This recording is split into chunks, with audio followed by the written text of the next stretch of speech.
నేను అది అయోధ్యలో వచ్చే వాళ్ళందరికీ నిత్యం అన్నదానం పెడుతున్నా, అన్నప్రసాదం ఇస్తున్నా. ఎవరు వచ్చినా కానీ ముందుగా నాకు ఇన్ఫామ్ చేస్తే వాళ్ళకి రెడీ చేసి పెడతా. ప్రస్తుతం 1000 మంది పైన వస్తున్నారు. మన తెలుగు వాళ్ళకి భోజనం దొరకదు అక్కడ, అందుకని అందరికీ ఉచితంగా పెడుతున్నా.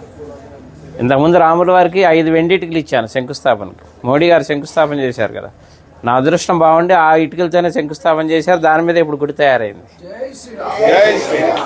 తర్వాత రాముల వారికి బంగారు పాదుకలు చేయించా, వెండి పాదుకలు, బంగారు పాదుకలు. వెండి పాదుకలు తీసుకొని దేశం అంతా అన్ని దేవాలయాల్లో పూజలు చేయించా. బంగారు పాదుకలు తీసుకొని రాముల వారి రామేశ్వరం నుంచి అయోధ్య వరకు నడిచి వెళ్ళాను. అది కూడా రాముల వారు నడిచిన దారిలో వెళ్ళా, డైరెక్ట్ వెళ్ళిపోకుండా వెళ్ళి ఇప్పుడు అక్కడే స్థిరనివాసం ఉంటున్నాను. తర్వాత ఇప్పుడు ధనుసు చేయించా 14 కిలోలు.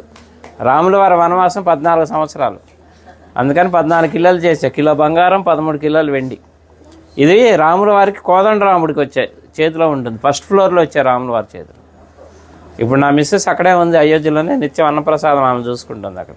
వచ్చి చెన్నై అండి, జిఆర్టీ వాళ్ళు చేశారు. అలాగే నేను ఒక పెద్ద గుడి కడుతున్నా అయోధ్యలో. అంటే రాముల వారి గుడి ఉందిగా ఇంకెందుకు అనుకుంటారేమో. నేను పెట్టేది వంశవృక్షం. బ్రహ్మ దగ్గర నుంచి లవకుశుల తర్వాత కూడా 20 మంది ఉన్నారు, ఇంకా మొత్తం 64 మంది. తర్వాత సీతమ్మ వారి వంశం, చంద్రవంశం, సూర్యవంశం, చంద్రవంశం, మొత్తం 450 విగ్రహాలు వస్తాయి. అంటే రాముల వారి వంశంతో పాటు రాముల వారికి అనుబంధం ఉన్న ఎవరెవరు ప్రముఖ వ్యక్తులు, మహా ఋషులు ఉన్నారు కదా, సప్త ఋషులు, వాళ్ళకి ఎవరెవరు సాంగత్యం ఉందో అందరి విగ్రహాలు పెట్టిస్తున్నా. ఎందుకంటే మన ముందు తరాలు వాళ్ళకి తెలియాలి రాముల వారి వంశవృక్షం అంతా. అందుకని శాశ్వతంగా ఉండాలని పెద్ద స్థలం కూడా తీసుకున్నా, ఒక 5 ఎకరాలు అక్కడ పెడుతున్నాను. 5 సంవత్సరాల ప్రాజెక్ట్, అది రెడీ చేస్తున్నా. అలాగే ఇప్పుడు అయోధ్యలో అంటే మన తెలుగు వాళ్ళ తరఫున నేనేం పని చేసినా తెలుగు వాళ్ళ తరఫున చేస్తాను. అయోధ్యలో వాల్మీకి ఎయిర్పోర్టు, ఇక నేను వెళ్తూ వస్తూ పోతూ ఉంటాను కాబట్టి 2-3 సార్లు చూశాను, కానీ నాకు ఎందుకో లోటుగా అనిపించింది. అక్కడ ఒక విగ్రహం పెట్టిద్దామని గవర్నమెంట్ అప్రోచ్ అయితే పర్మిషన్ ఇచ్చారు, సెంట్రల్ గవర్నమెంట్.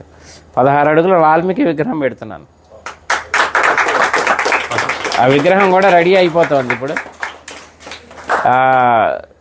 అది కూడా ఎవరన్నా సహకరించినా కానీ తీసుకుంటున్నా. ఎందుకంటే భక్తి నాకు ఒక్కడికే కావాలని కాదు, పుణ్యం అందులో అందరినీ భాగస్వాములు చేయాలి, ఎందుకంటే దైవ కార్యం. అందుకని ఎవరన్నా చేస్తే వీళ్ళు ఉన్న వాళ్ళు చేయొచ్చు. అనుగ్రహం మొదలుపెట్టాను, వర్క్ జరుగుతుంది ఫాస్ట్గానే. మార్చి ఏప్రిల్లో విగ్రహ ప్రతిష్టాపన అయోధ్యలో. అట్లా అన్ని కార్యక్రమాలు మీరు ఎవరు ఎప్పుడు వచ్చినా కానీ నాకు చక్కగా నాకు ఫోన్ చేస్తే ముందుగా అన్ని ఏర్పాట్లు చేస్తారు. రూములు కావాలన్నా అక్కడ 48 రూములు కూడా కట్టబోతున్నాను. వచ్చేవాళ్ళు ఇప్పుడు ఉన్నాయి, ప్రస్తుతానికి 4-5 ఆశ్రమాలు తీసుకున్నాను, మన హ్యాండ్ ఓవర్లో ఉన్నాయి.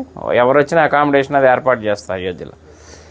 నా నంబర్ కూడా నోట్ చేసుకోండి, 9550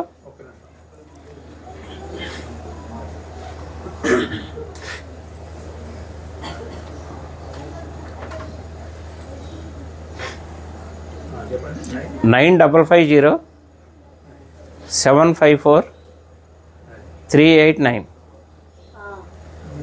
చల్లా శ్రీనివాస్ శాస్త్రి అయోధ్య అని పెట్టుకోండి. ఇంకా నేను ఉండబోయేది అక్కడే, హైదరాబాదే మాది కానీ మణికొండ, కానీ ప్రస్తుతం ఇంకా షిఫ్ట్ అయిపోయినాం అక్కడే ఉండి వచ్చే భక్తులకి సహాయం చేద్దామని అక్కడే ఉంటున్నాయి. ఇంకా రామ భక్తులకి సేవ చేసుకునే భాగ్యం ఇప్పించాడు రాముల వారు నాకు. ఎందుకంటే నిన్నే బాలరాముడు ప్రతిష్ట నిన్నే 1 year. అందుకే మా ఆవిడ అక్కడ ప్రసాదాలు తయారు చేసి మాకు అవకాశం ఇచ్చారు. ఇప్పుడు 6 రోజులు మొత్తం లోపల ప్రసాదాలు పంచే అవకాశం కూడా ఇచ్చారు. నిన్న మొదలైంది కార్యక్రమం, అందరికీ వినియోగిస్తున్నాం. 9550-754-389. చల్లా శ్రీనివాస్ శాస్త్రి అయోధ్య. ఓకేనా? ఎవరు ఏ టైంలో చేసినా కానీ నేను అందుబాటులో ఉంటాను.